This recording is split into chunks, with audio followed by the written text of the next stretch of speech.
On the Duty of Civil Disobedience by Henry David Thoreau. The 1849 original title was Resistance to Civil Government.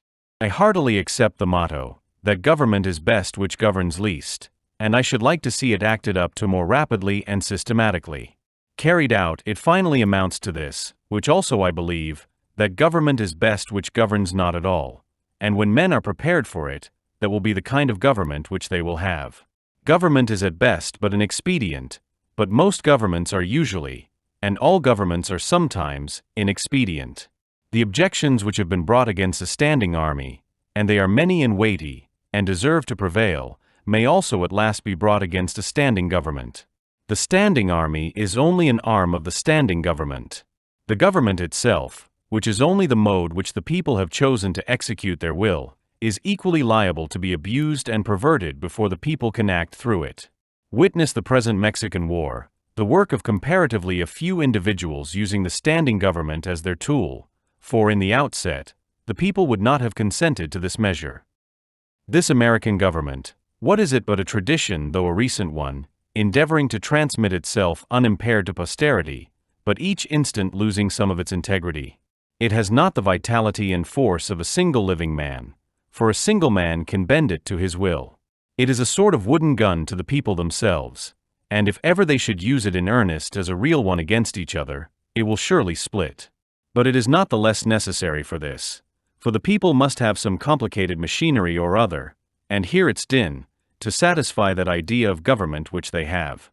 Governments show thus how successfully men can be imposed on, even impose on themselves, for their own advantage.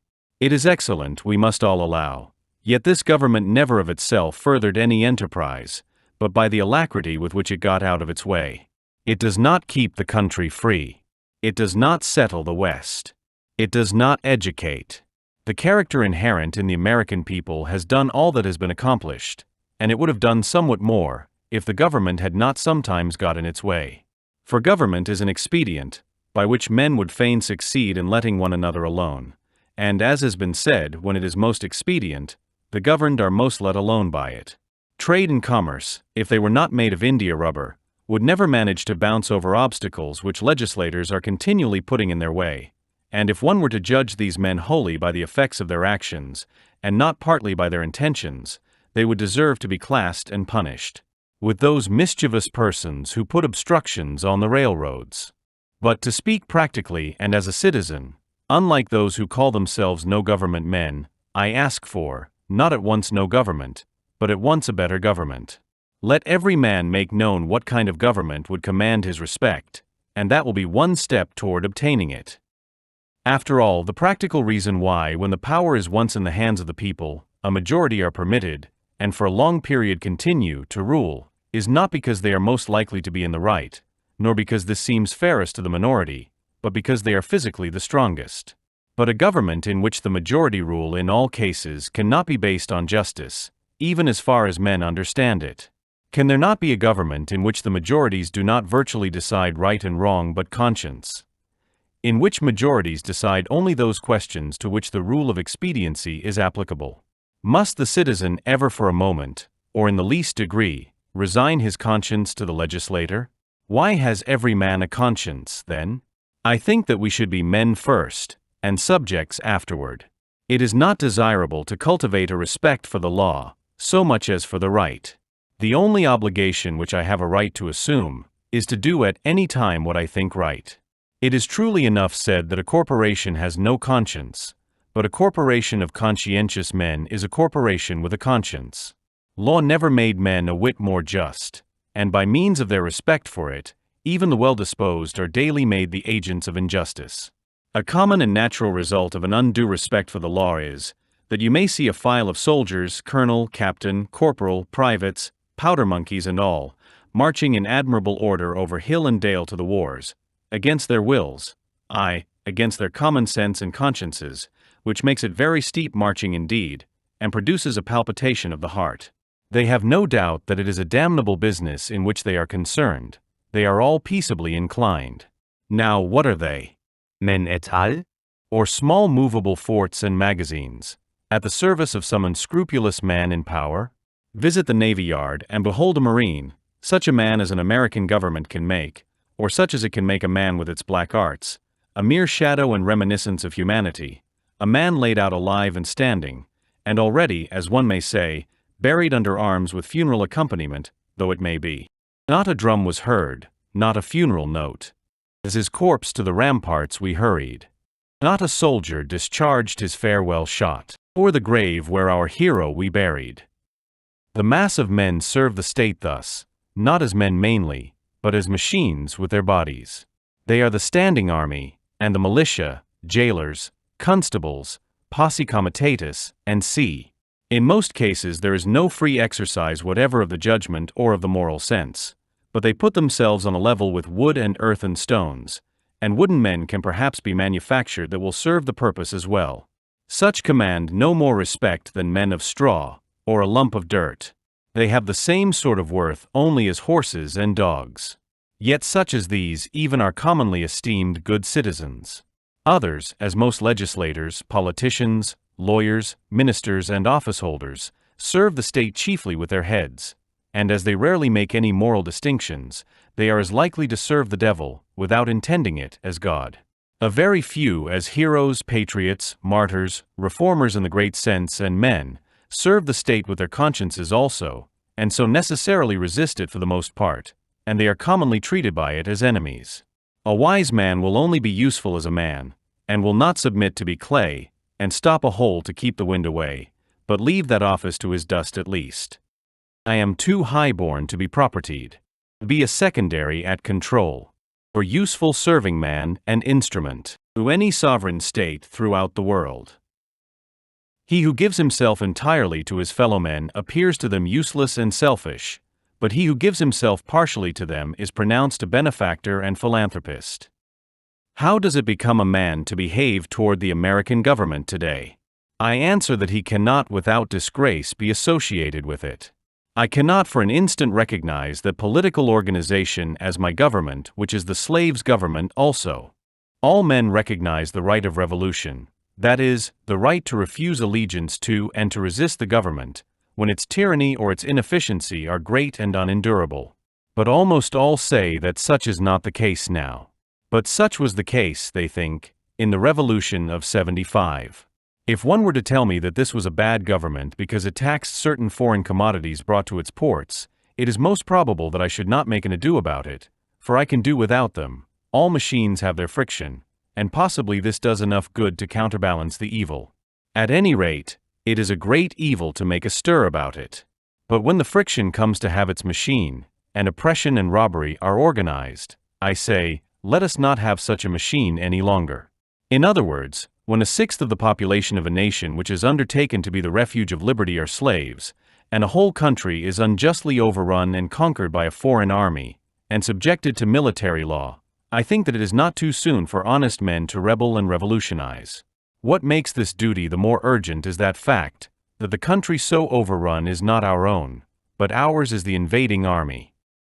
Paley, a common authority with many on moral questions, in his chapter on the duty of submission to civil government, resolves all civil obligation into expediency, and he proceeds to say that so long as the interest of the whole society requires it, that is, so long as the established government cannot be resisted or changed without public inconveniency, it is the will of God that the established government be obeyed, and no longer. This principle being admitted, the justice of every particular case of resistance is reduced to a computation of the quantity of the danger and grievance on the one side, and of the probability and expense of redressing it on the other. Of this, he says, every man shall judge for himself. But Paley appears never to have contemplated those cases to which the rule of expediency does not apply, in which a people, as well as an individual, must do justice, cost what it may. If I have unjustly wrested a plank from a drowning man, I must restore it to him though I drown myself. This, according to Paley, would be inconvenient. But he that would save his life, in such a case, shall lose it. This people must cease to hold slaves, and to make war on Mexico, though it cost them their existence as a people. In their practice, nations agree with Paley, but does anyone think that Massachusetts does exactly what is right at the present crisis? A drab of state, a clotho silver slut. Have her train borne up, and her sole trail in the dirt. Practically speaking, the opponents to a reform in Massachusetts are not 100,000 politicians at the South, but 100,000 merchants and farmers here, who are more interested in commerce and agriculture than they are in humanity, and are not prepared to do justice to the slave and to Mexico, cost what it may. I quarrel not with far-off foes, but with those who, near at home, cooperate with, and do the bidding of those far away, and without whom the latter would be harmless. We are accustomed to say that the mass of men are unprepared, but improvement is slow, because the few are not materially wiser or better than the many. It is not so important that many should be as good as you, as that there be some absolute goodness somewhere, for that will leaven the whole lump. There are thousands who are in opinion opposed to slavery and to the war, who yet in effect do nothing to put an end to them, who, esteeming themselves children of Washington and Franklin, sit down with their hands in their pockets, and say that they know not what to do and do nothing, who even postpone the question of freedom to the question of free trade, and quietly read the prices current along with the latest advices from Mexico, after dinner, and it may be, fall asleep over them both. What is the price current of an honest man and patriot today? They hesitate, and they regret, and sometimes they petition, but they do nothing in earnest and with effect. They will wait, well disposed, for others to remedy the evil, that they may no longer have it to regret. At most, they give only a cheap vote, and a feeble countenance and Godspeed, to the right, as it goes by them. There are 999 patrons of virtue to one virtuous man, but it is easier to deal with the real possessor of a thing than with the temporary guardian of it.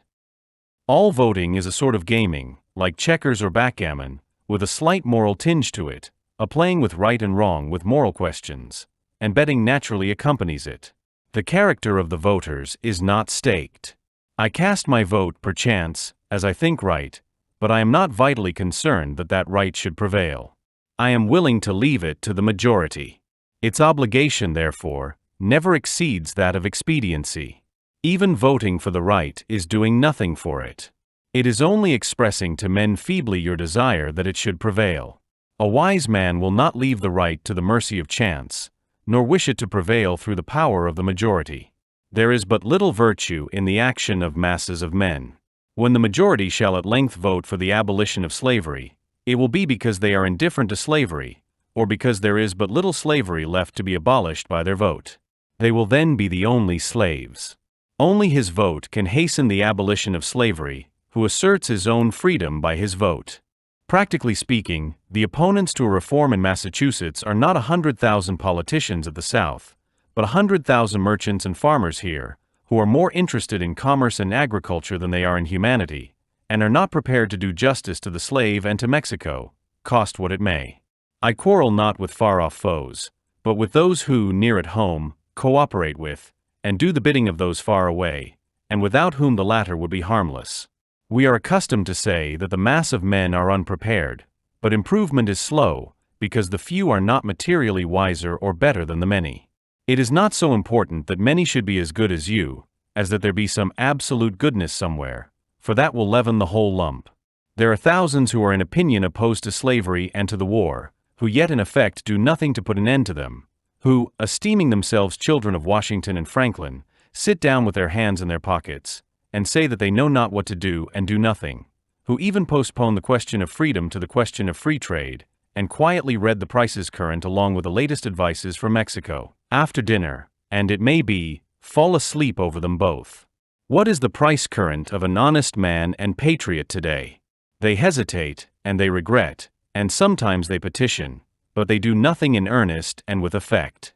They will wait, well disposed, for others to remedy the evil, that they may no longer have it to regret.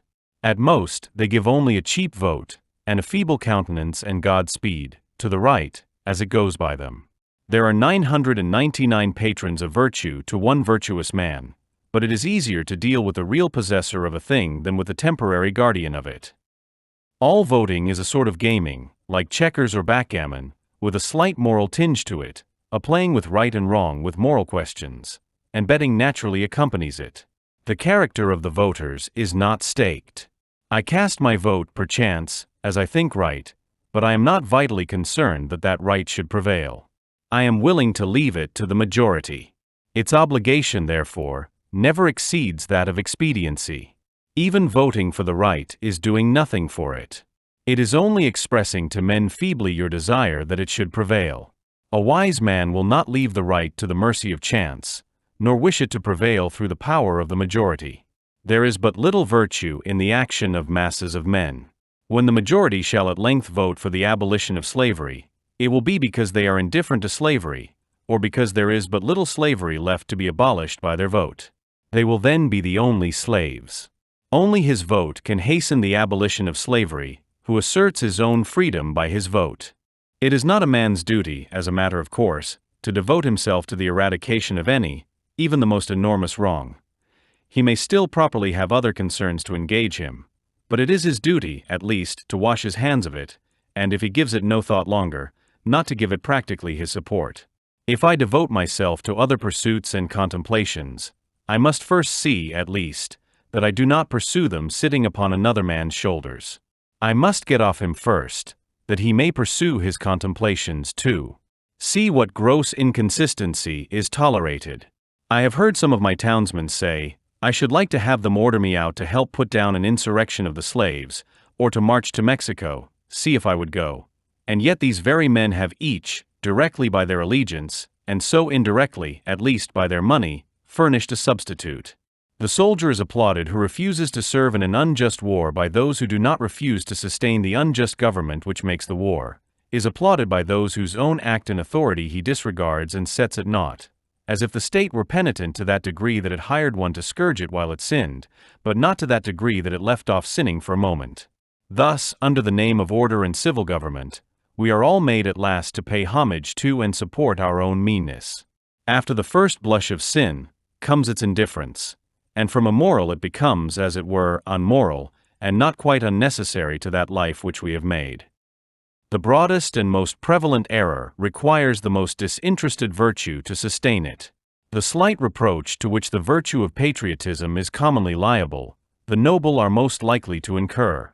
Those who, while they disapprove of the character and measures of a government, yield to it their allegiance and support, are undoubtedly its most conscientious supporters, and so frequently the most serious obstacles to reform. Some are petitioning the state to dissolve the Union, to disregard the requisitions of the President. Why do they not dissolve it themselves, the union between themselves and the state, and refuse to pay their quota into its treasury? Do not they stand in same relation to the state that the state does to the Union? And have not the same reasons prevented the state from resisting the Union, which have prevented them from resisting the state? How can a man be satisfied to entertain an opinion merely, and enjoy it? Is there any enjoyment in it, if his opinion is that he is aggrieved?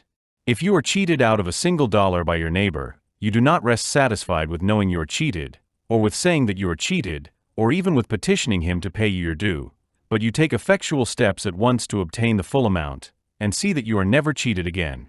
Action from principle, the perception and the performance of right, changes things and relations.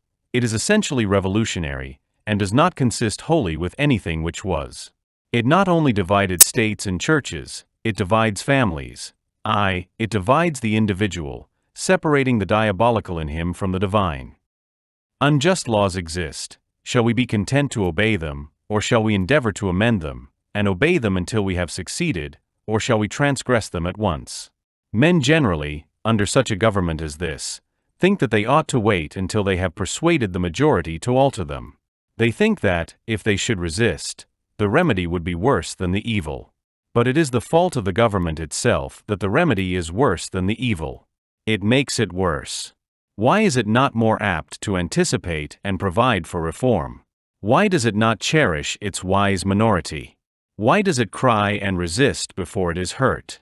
Why does it not encourage its citizens to be on the alert to point out its faults, and do better than it would have them? Why does it always crucify Christ, and excommunicate Copernicus and Luther, and pronounce Washington and Franklin rebels? One would think that a deliberate and practical denial of its authority was the only offense never contemplated by government. Else, why has it not assigned its definite, its suitable and proportionate penalty? If a man who has no property refuses but wants to earn 9 shillings for the state, he is put in prison for a period unlimited by any law that I know, and determined only by the discretion of those who placed him there, But if he should steal 90 times 9 shillings from the state, he is soon permitted to go at large again. If the injustice is part of the necessary friction of the machine of government, let it go, let it go. Perchance it will wear smooth, certainly the machine will wear out. If the injustice has a spring or a pulley or a rope or a crank, exclusively for itself, then perhaps you may consider whether the remedy will not be worse than the evil. But if it is of such a nature that it requires you to be the agent of injustice to another, then, I say, break the law. Let your life be a counter-friction to stop the machine. What I have to do is to see, at any rate, that I do not lend myself to the wrong which I condemn. As for adopting the ways which the state has provided for remedying the evil, I know not of such ways. They take too much time, and a man's life will be gone. I have other affairs to attend to. I came into this world, not chiefly to make this a good place to live in, but to live in it, be it good or bad. A man has not everything to do but something, and because he cannot do everything, it is not necessary that he should do something wrong. It is not my business to be petitioning the governor or the legislature any more than it is theirs to petition me, and if they should not hear my petition, what should I do then?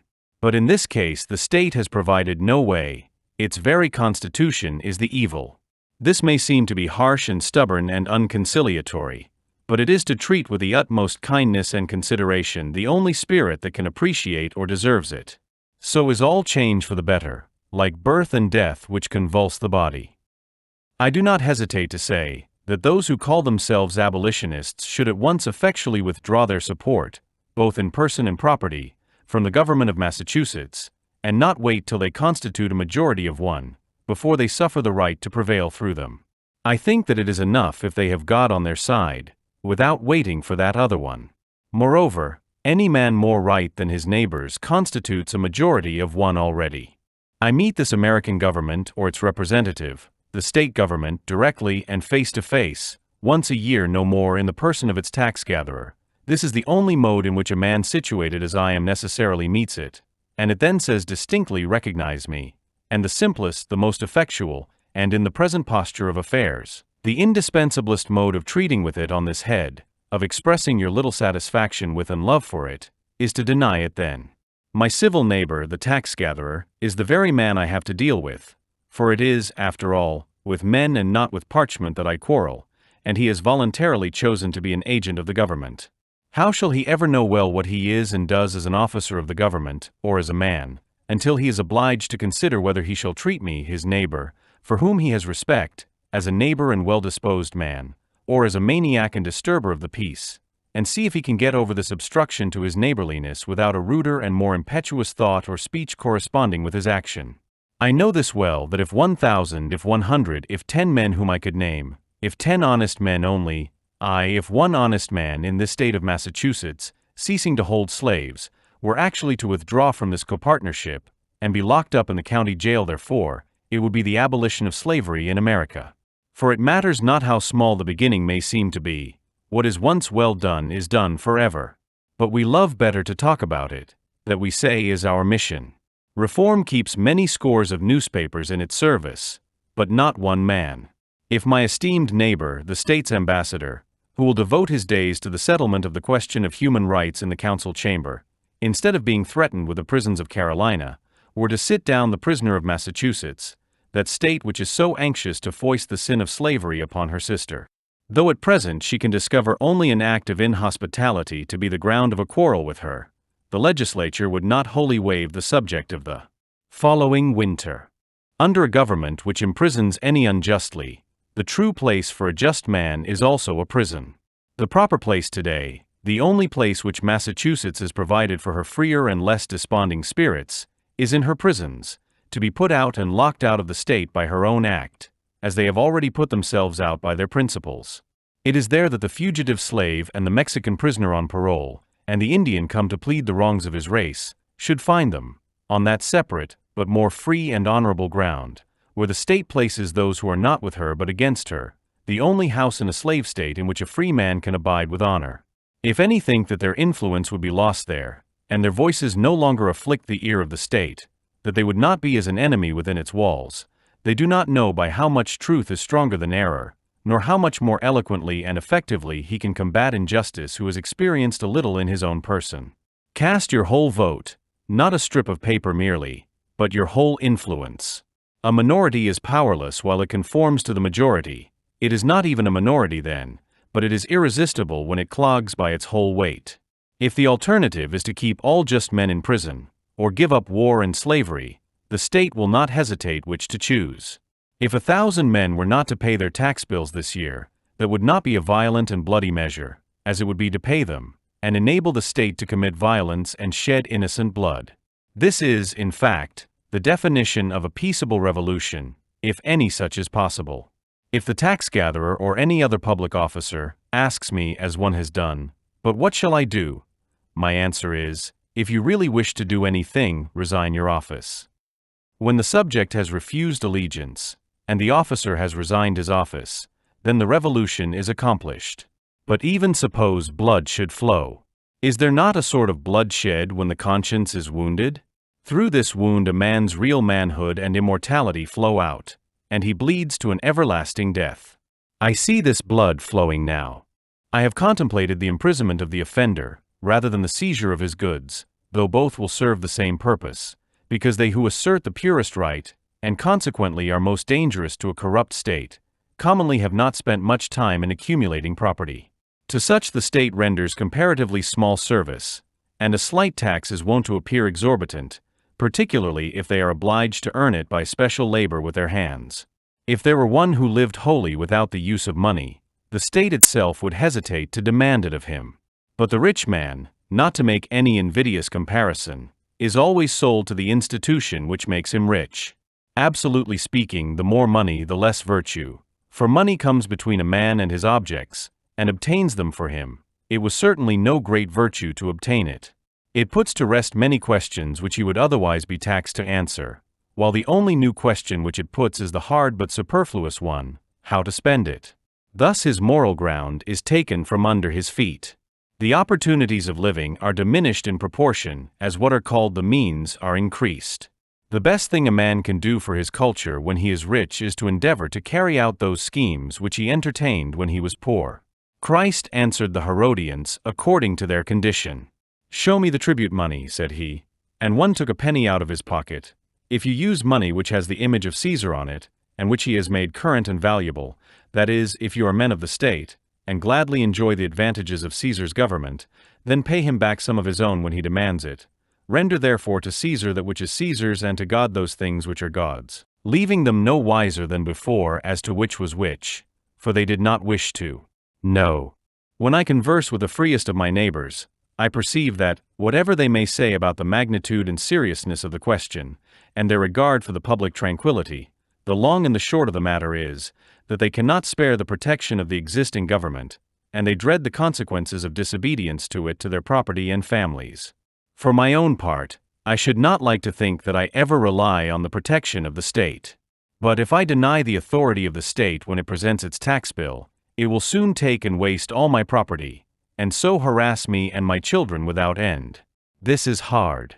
This makes it impossible for a man to live honestly and at the same time comfortably in outward respects. It will not be worth the while to accumulate property, that would be sure to go again. You must hire or squat somewhere, and raise but a small crop, and eat that soon. You must live within yourself, and depend upon yourself, always tucked up and ready for a start, and not have many affairs. A man may grow rich in Turkey even, if he will be in all respects a good subject of the Turkish government. Confucius said, "If a state is governed by the principles of reason, poverty and misery are subjects of shame. If a state is not governed by the principles of reason, riches and honors are the subjects of shame." No, until I want the protection of Massachusetts to be extended to me in some distant southern port, where my liberty is endangered, or until I am bent solely on building up an estate at home by peaceful enterprise, I can afford to refuse allegiance to Massachusetts, and her right to my property and life. It costs me less in every sense to incur the penalty of disobedience to the state than it would to obey. I should feel as if I were worth less in that case. Some years ago, the state met me in behalf of the church, and commanded me to pay a certain sum toward the support of a clergyman whose preaching my father attended, but never I myself. "Pay it," it said, or be locked up in the jail. I declined to pay. But, unfortunately, another man saw fit to pay it. I did not see why the schoolmaster should be taxed to support the priest, and not the priest the schoolmaster, for I was not the state schoolmaster, but I supported myself by voluntary subscription. I did not see why the Lyceum should not present its tax bill, and have the state to back its demand, as well as the church. However, at the request of the selectmen, I condescended to make some such statement as this in writing. Know all men by these presents, that I, Henry Thoreau, do not wish to be regarded as a member of any incorporated society which I have not joined. This I gave to the town clerk, and he has it. The state, having thus learned that I did not wish to be regarded as a member of that church, has never made a like demand on me since, though it said that it must adhere to its original presumption that time.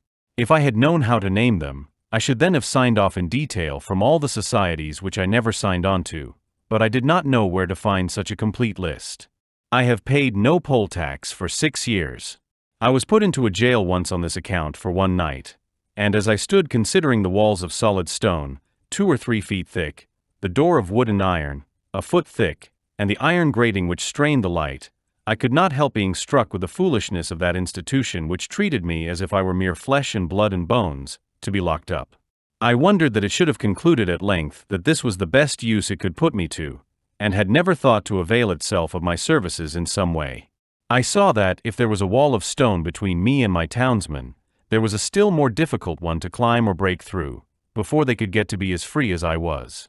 I did nor for a moment feel confined, and the wall seemed a great waste of stone and mortar. I felt as if I alone of all my townsmen had paid my tax. They plainly did not know how to treat me, but behaved like persons who are underbred. In every threat and in every compliment there was a blunder, for they thought that my chief desire was to stand the other side of that stone wall. I could not but smile to see how industriously they locked the door on my meditations, which followed them out again without let or hindrance, and they were really all that was dangerous. As they could not reach me, they had resolved to punish my body, just as boys, if they cannot come at some person against whom they have a spite, will abuse his dog. I saw that the state was half-witted, that it was timid as a lone woman with her silver spoons, and that it did not know its friends from its foes, and I lost all my remaining respect for it, and pitied it. Thus the state never intentionally confronts a man's sense, intellectual or moral, but only his body, his senses. It is not armed with superior wit or honesty, but with superior physical strength. I was not born to be forced. I will breathe after my own fashion. Let us see who is the strongest. What force has a multitude? They only can force me who obey a higher law than I. They force me to become like themselves. I do not hear of men being forced to live this way or that by masses of men. What sort of life were that to live? When I meet a government which says to me, your money or your life, why should I be in haste to give it my money? It may be in a great strait, and not know what to do. I cannot help that. It must help itself. Do as I do. It is not worth the while to snivel about it. I am not responsible for the successful working of the machinery of society. I am not the son of the engineer. I perceive that when an acorn and a chestnut fall side by side, the one does not remain inert to make way for the other, but both obey their own laws, and spring and grow and flourish as best they can, till one, perchance, overshadows and destroys the other. If a plant cannot live according to its nature, it dies, and so a man. The night in prison was novel and interesting enough. The prisoners in their shirt sleeves were enjoying a chat and the evening air in the doorway, when I entered. But the jailer said, "Come, boys, it is time to lock up." And so they dispersed, and I heard the sound of their steps returning into the hollow apartments. My roommate was introduced to me by the jailer as a first-rate fellow and a clever man. When the door was locked, he showed me where to hang my hat, and how he managed matters there. The rooms were whitewashed once a month, and this one, at least, was the whitest, most simply furnished, and probably the neatest apartment in town. He naturally wanted to know where I came from and what brought me there, and when I had told him, I asked him in my turn how he came there, presuming him to be an honest man, of course, and as the world goes, I believe he was. "Why," said he, "they accuse me of burning a barn, but I never did it." As near as I could discover, he had probably gone to bed in a barn when drunk, and smoked his pipe there, and so a barn was burnt.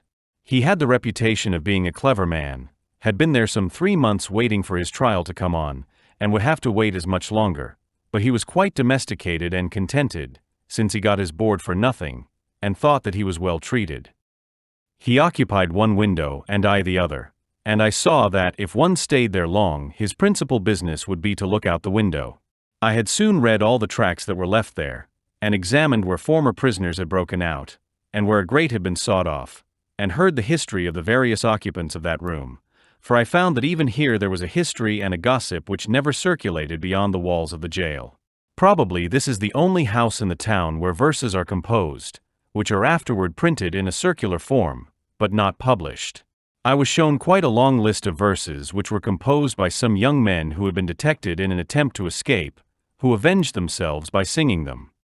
I pumped my fellow prisoner as dry as I could, for fear I should never see him again, but at length he showed me which was my bed, and left me to blow out the lamp.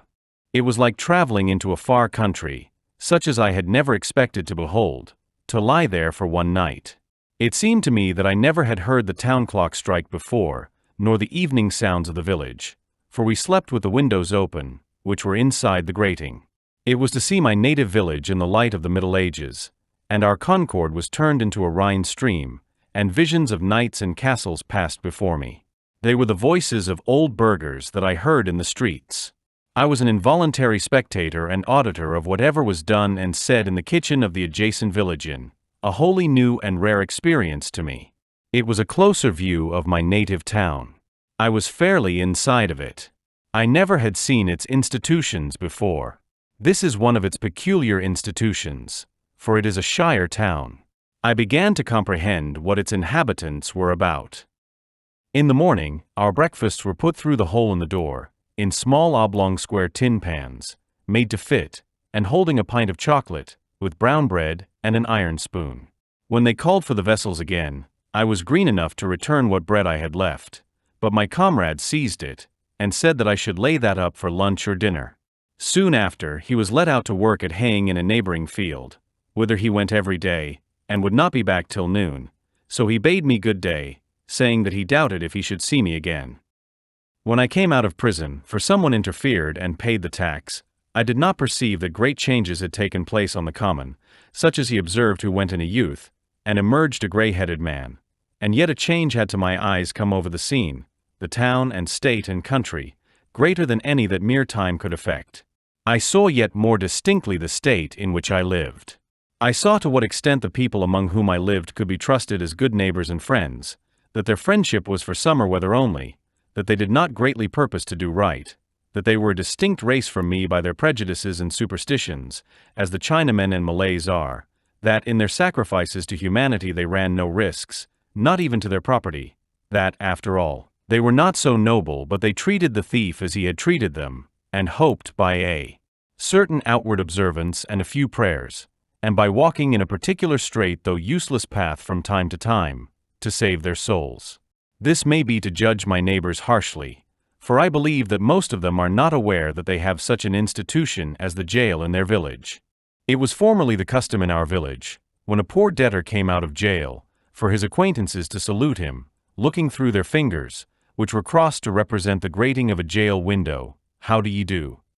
My neighbors did not thus salute me, but first looked at me, and then at one another, as if I had returned from a long journey. I was put into jail as I was going to the shoemaker's to get a shoe which was mended. When I was let out the next morning, I proceeded to finish my errand, and having put on my mended shoe, joined a huckleberry party, who were impatient to put themselves under my conduct, and in half an hour, for the horse was soon tackled, was in the midst of a huckleberry field, on one of our highest hills, 2 miles off, and then the state was nowhere to be seen. This is the whole history of my prisons. I have never declined paying the highway tax, because I am as desirous of being a good neighbor as I am of being a bad subject, and as for supporting schools, I am doing my part to educate my fellow countrymen now. It is for no particular item in the tax bill that I refuse to pay it. I simply wish to refuse allegiance to the state, to withdraw and stand aloof from it effectually. I do not care to trace the course of my dollar, if I could, till it buys a man, or a musket to shoot one with. The dollar is innocent, but I am concerned to trace the effects of my allegiance. In fact, I quietly declare war with the state, after my fashion, though I will still make use and get what advantages of her I can, as is usual in such cases. If others pay the tax which is demanded of me, from a sympathy with the state, they do but what they have already done in their own case, or rather they abet injustice to a greater extent than the state requires. If they pay the tax from a mistaken interest in the individual taxed, to save his property or prevent his going to jail, it is because they have not considered wisely how far they let their private feelings interfere with the public good. This, then, is my position at present. But one cannot be too much on his guard in such a case, lest his actions be biased by obstinacy, or an undue regard for the opinions of men. Let him see that he does only what belongs to himself and to the hour. I think sometimes, why, this people mean well, they are only ignorant, they would do better if they knew how. Why give your neighbors this pain to treat you as they are not inclined to? But I think again, this is no reason why I should do as they do, or permit others to suffer much greater pain of a different kind.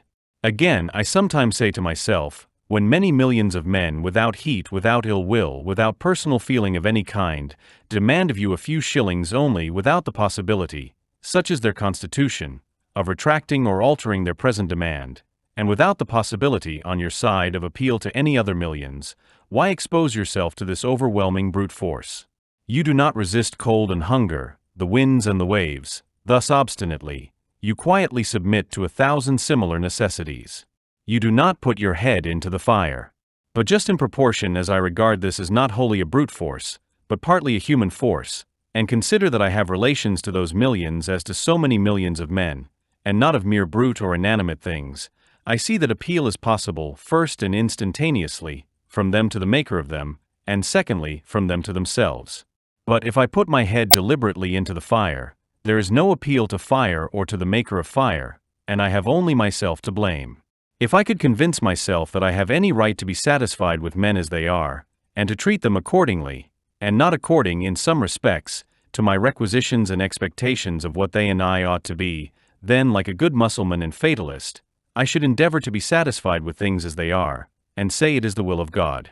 And above all, there is this difference between resisting this and a purely brute or natural force, that I can resist this with some effect, but I cannot expect, like Orpheus, to change the nature of the rocks and trees and beasts. I do not wish to quarrel with any man or nation. I do not wish to split hairs, to make fine distinctions, or set myself up as better than my neighbors. I seek rather, I may say, even an excuse for conforming to the laws of the land.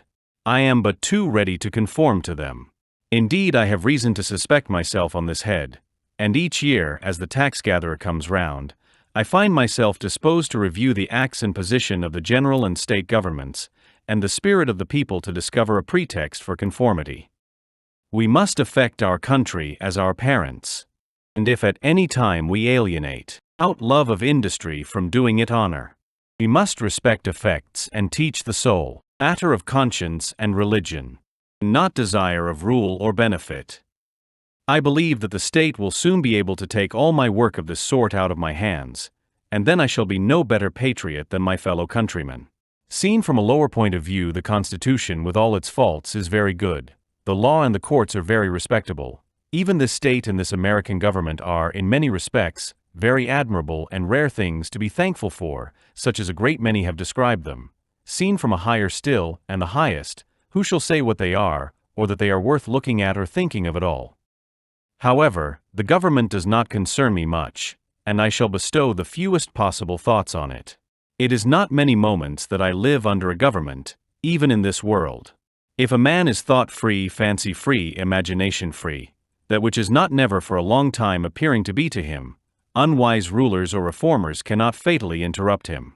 I know that most men think differently from myself, but those whose lives are by profession devoted to the study of these or kindred subjects content me as little as any. Statesmen and legislators, standing so completely within the institution, never distinctly and nakedly behold it. They speak of moving society, but have no resting place without it. They may be men of a certain experience and discrimination, and have no doubt invented ingenious and even useful systems, for which we sincerely thank them, but all their wit and usefulness lie within certain not very wide limits. They are wont to forget that the world is not governed by policy and expediency. Webster never goes behind government, and so cannot speak with authority about it. His words are wisdom to those legislators who contemplate no essential reform in the existing government, but for thinkers, and those who legislate for all time, he never once glances at the subject. I know of those whose serene and wise speculations on this theme would soon reveal the limits of his mind's range and hospitality. Yet, compared with the cheap professions of most reformers, and the still cheaper wisdom and eloquence of politicians in general, his are almost the only sensible and valuable words, and we thank heaven for him. Comparatively, he is always strong, original, and above all, practical. Still his quality is not wisdom, but prudence. The lawyer's truth is not truth, but consistency or a consistent expediency. Truth is always in harmony with herself, and is not concerned chiefly to reveal the justice that may consist with wrongdoing. He well deserves to be called, as he has been called, the defender of the Constitution. There are really no blows to be given by him but defensive ones. He is not a leader, but a follower. His leaders are the men of '87. I have never made an effort, he says, and never propose to make an effort. I have never countenanced an effort, and never mean to countenance an effort, to disturb the arrangement as originally made, by which the various states came into the Union. Still thinking of the sanction which the Constitution gives to slavery, he says, because it was part of the original compact, let it stand. Notwithstanding his special acuteness and ability, he is unable to take a fact out of its merely political relations, and behold it as it lies absolutely to be disposed of by the intellect. What, for instance, it behoves a man to do here in America today with regard to slavery, but ventures or is driven to make some such desperate answer as the following, while professing to speak absolutely, and as a private man, from which what new and singular code of social duties might be inferred. The manner, says he, in which the governments of those states where slavery exists are to regulate it, is for their own consideration, under the responsibility to their constituents, to the general laws of propriety, humanity, and justice, and to God. Associations formed elsewhere, springing from a feeling of humanity, or any other cause, have nothing whatever to do with it. They have never received any encouragement from me, and they never will. They who know of no purer sources of truth, who have traced up its stream no higher, stand and wisely stand, by the Bible and the Constitution, and drink at it there with reverence and humanity. But they who behold where it comes trickling into this lake or that pool, gird up their loins once more, and continue their pilgrimage toward its fountainhead. No man with a genius for legislation has appeared in America. They are rare in the history of the world. There are orators, politicians, and eloquent men by the thousand, but the speaker has not yet opened his mouth to speak who is capable of settling the much vexed questions of the day. We love eloquence for its own sake, and not for any truth which it may utter, or any heroism it may inspire. Our legislators have not yet learned the comparative value of free trade and of freedom, of union, and of rectitude to a nation. They have no genius or talent for comparatively humble questions of taxation and finance, commerce and manufactures and agriculture. If we were left solely to the wordy wit of legislators in Congress for our guidance, uncorrected by the seasonable experience and the effectual complaints of the people, America would not long retain her rank among the nations. For 1800 years, though perchance I have no right to say it, the New Testament has been written. Yet where is the legislator who has wisdom and practical talent enough to avail himself of the light which it sheds on the science of legislation? The authority of government, even such as I am willing to submit to, for I will cheerfully obey those who know and can do better than I, and in many things even those who neither know nor can do so well, is still an impure one. To be strictly just, it must have the sanction and consent of the governed. It can have no pure right over my person and property but what I concede to it. The progress from an absolute to a limited monarchy, from a limited monarchy to a democracy, is a progress toward a true respect for the individual. Even the Chinese philosopher was wise enough to regard the individual as the basis of the empire. Is a democracy, such as we know it, the last improvement possible in government? Is it not possible to take a step further towards recognizing and organizing the rights of man? There will never be a really free and enlightened state until the state comes to recognize the individual as a higher and independent power, from which all its own power and authority are derived, and treats him accordingly.